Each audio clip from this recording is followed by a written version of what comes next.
এই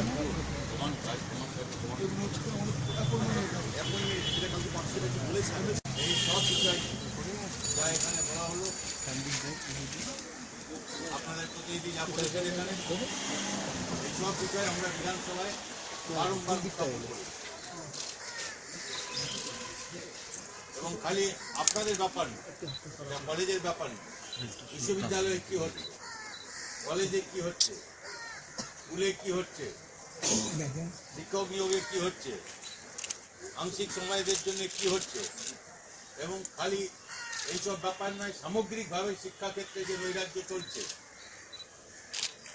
এবং কেবল শিক্ষাক্ষেত্রে না, শিক্ষাক্ষেত্রে এবং কেবল শিক্ষাক্ষেত্রে নয়, সমস্ত ক্ষেত্র জুড়েই নৈরাজ্য এই রাজ্যে চলছে।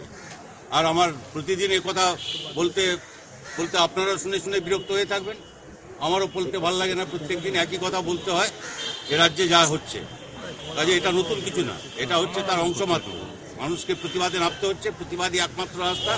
সরকার যাদের দিয়ে পরীক্ষা চালায়, যাদের দিয়ে কলেজ চালায়, যারা প্রিন্সিপাল পায়নি বলে টিচার ইনচার্জ হিসাবে কাজ করে, তাদের এখানে বসে অনশন করতে হচ্ছে। এইটাই হচ্ছে আমাদের সরকারের মোটামুটি কাজের। মুখ্যমন্ত্রী যে 110%, 50% কি সব বলেন, তার নমুনা হচ্ছে এইটাই। শিক্ষামন্ত্রী বারবার বলছেন যে কয়েকদিন আগে শিক্ষামন্ত্রী বলেছেন যে যারা নিয়োগ হয়েছে 500 শিক্ষক এটা শুনলেন তো আপনারা, যে 10% বাম আমলে আর বাকি 90% এদের কাছে অ্যাপয়েন্টমেন্ট লেটার রয়েছে। আপনারা দেখে নিন যে এরাই করেছেন আর এরা এখন অস্বীকার করছে। এটাই হচ্ছে ঘটনা সত্যি।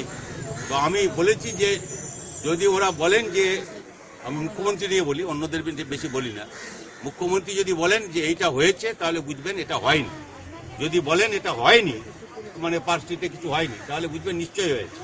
আর যদি বলেন এটা হবে তাহলে বুঝবেন কখনো হবে।